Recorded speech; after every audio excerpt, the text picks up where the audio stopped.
with Rhode Island head coach Raphael Cerrato and second baseman Scott Penny. Coach, just start us off with a brief opening statement. We will, after Coach finishes, have questions for Scott. As always, please identify yourself, your name, and your affiliation. Raise your hand. We can get a microphone to you to ask questions. Coach?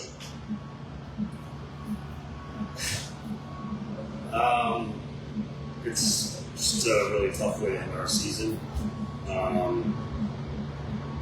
We had probably our best regular season in program history.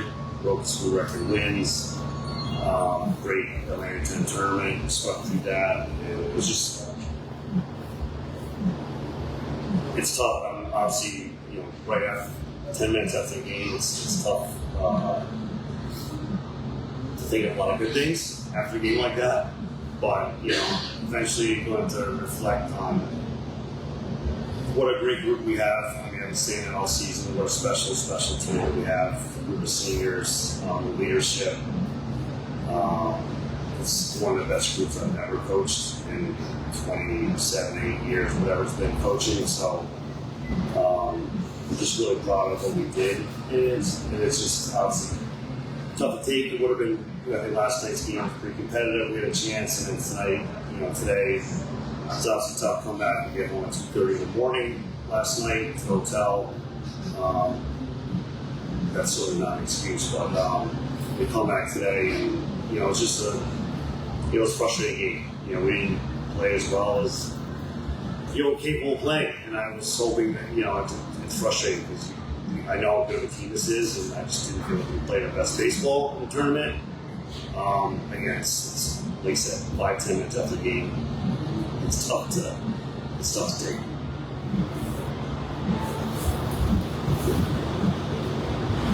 Hey, Coach, congratulations on your season. Perry White with On the Yard Sports. I know you said no excuse about last night being able to get back late, but just talk about maybe some of those lingering effects on the team that maybe could have played a part in today, because, it happens.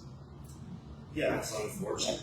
It's a situation where, I'm looking out the window all day and not seeing any lightning or rain, and we'll push back and back and back. We have to start a game at 11 p.m. That's tough. It would have been tough for us or Dallas Baptist. It's frustrating we have to play that late, but if we don't play that game, then we have to play a doubleheader. Both us and Dallas Baptist have to both play a doubleheader today, so that's not an ideal situation either. So there's not a lot you can do. I wish it wasn't that situation. I'm not saying things would be different. They flat out, the Rock beat us today. They just beat us. Just not much you knew about baseball and weather and lightning, but they came out.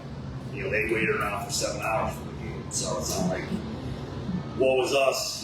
We were just later, and luckily the game got pushed back a little bit. They beat us. They were the better team today. And my next question is, in this ever-changing world of NIL, the transfer portal, you have built the program at Rhode Island. What is that process been like building this program, and where do you go from here? Well, we want to continue to build. We're not a school that has the luxury of giving NIL. We have to get tough, competitive Northeast kids that love to play baseball. And, with our situation, with the transfer portal and things like that, we try to give kids the best experience they can possibly have. Winning is a big part of that, but nothing's really changed for me as a head coach since this has happened. I don't think a lot of coaches love what's going on with college athletics right now with the transfer portal and NIL. We're not an SEC school, we're not an ACC, we're not Power 5. We don't have the luxury of doing that. But you hope to put together a situation where your kids love being part of the program. They develop, we win. They know, our kids know that we care about them on and off the field. I believe they do know that. And they, when you have a great player, we have some unbelievable seniors on our team that could have played anywhere in the country, but they chose to stay at UALR because they love their friends, their best friends. They love the situation. They love just being around the staff and support staff. And that's what you have to try to create at mid-major, because we don't have all the bells and whistles. We've got to get tough kids that love to play and treat them well. And And hopefully they have a tremendous experience at your school. They want to stay and be part of it.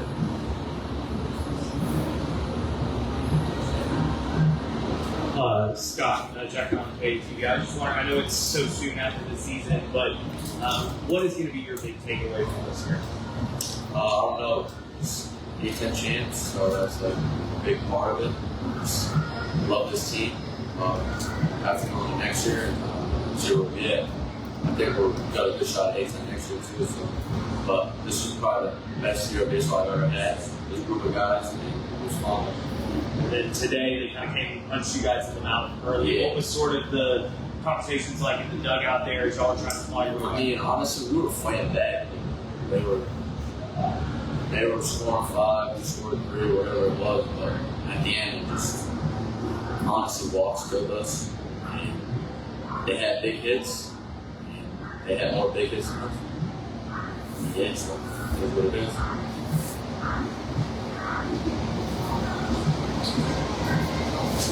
This question is for both you guys. With the success that you had, and I know it's tough for the season to come to an end the way that it did, but for both you guys, what did you learn in this success this year? Especially like you just said, Coach, being at Rhode Island, you don't have all the bells and whistles, but to find success, what did you find out about yourself as a coach? And what did you find out about yourself as a player to be at a school like Rhode Island? Well, I'm from Rhode Island, so I wouldn't say it's my dream school, but I always wanted to come here. So I don't know, I love playing for my state. I love being here. But I probably noticed that, even Power 5 schools, all that, at the end of the game, it's just baseball. We beat Oregon this year. So we had a chance at LSU. Maybe win or not win, so we would battle. I don't know how much I learned. I don't think I changed a ton. I just think we had such a good group, and I think they were very good at making adjustments. Looking at our offense, we put up astronomical numbers for us. Basically broke every record in school history. Literally almost everyone. So that was fun. It's something that I wasn't expecting that. I was expecting us to start pitching way stronger. We lost a couple of guys to injury that were really, really important. But it's just, looking at the future, the kind of people that I want to bring in, it's just, you got to have some tough kids and gritty kids.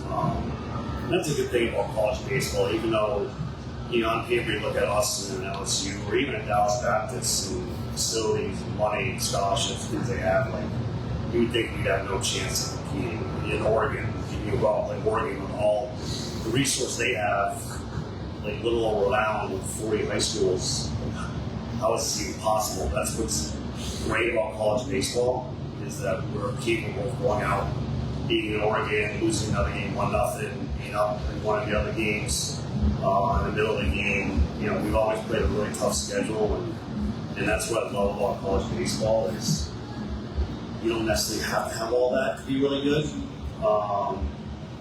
And we just want to recruit great kids who love to play, and this is one of them right here. He's tough as nails, and it's just improved so much and worked so hard in his career from his freshman year through this year. It's a big step, and a lot of our guys did. And we do lose a lot of our hitters, but we're excited about the group we have coming back and the kids we have coming in, and we expect to compete again for a championship. And the other thing I learned is just one thing is it's having a great attitude every day.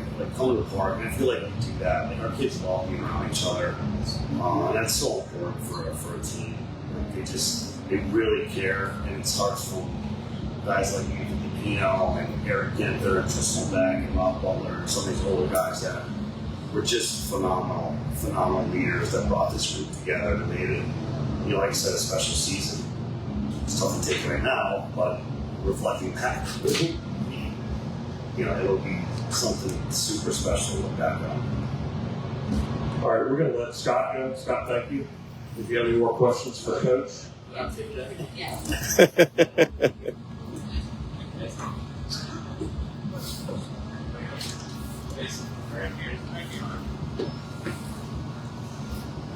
Let's go. So I just want to ask you kind of similar to last round.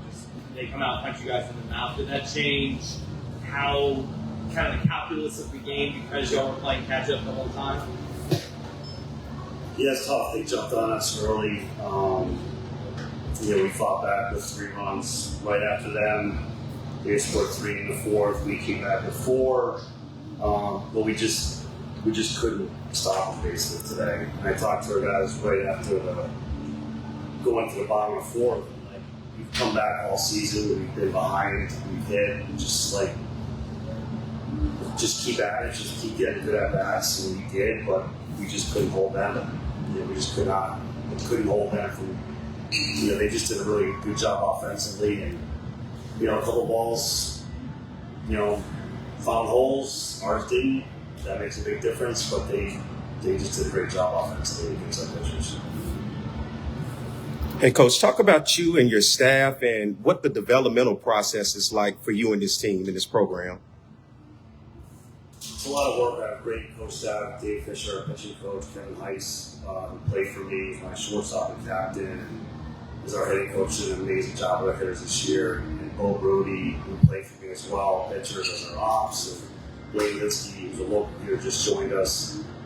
It's just what I love about our staff and our support staff. It's an amazing group. Like, we love to come to work every day. There's never a day where we need to come to work. And I think that's always been important to me. And I think we created a culture that's fun. It's loose without being too loose. But our guys bust chops all the time. They bust my chops all the time. It's okay. It's just a loose group, but we know when it's time to be serious and do our work and get our stuff done. They're very serious about it. So it's a fine line. But I think, and it starts with, again, guys are like our leaders. Like, I think Anthony DePino's been one of my best leaders I've ever coached. And it's almost, those guys are almost more important than the coaching staff. But it's just a lot of work and effort, and knowing that our guys, our staff, that we care more about them as people than we do as team athletes. And they know our door is always open. They can talk to us about anything.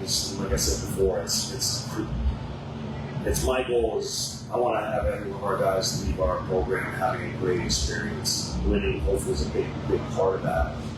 But it's about the experience of being here and the memories they have, being on the airplanes, the buses, the hotels. Like, these are their best friends they're going to have the rest of their life. It's creating that culture, which I think we have a really good culture of bringing in quality kids who are great teammates. Even some of the kids that, what I'm most proud of is some older guys that didn't play a lot this year, but they were phenomenal teammates. I was as proud as them as a guy, like a Chisholm and Davino and Hopper, all these guys that put up crazy numbers. Those guys are just important to our program. It's the guys that are out there every day doing it. I couldn't be more proud of this team. Again, it's a tough way to the season. It really is. I wanted to be able to show, in a sense, the country what kind of team we are, and I just don't feel like we quite did it. But it's baseball. We had a couple games. Last night I thought we played okay. Just left a ton of guys on base. They didn't. They didn't make a mistake. They hit 3 home runs. And today we just struggled, in a lot of different ways. So it's a frustrating end to an amazing year. All right, Coach. Thank you. Appreciate it very much. Thanks, guys.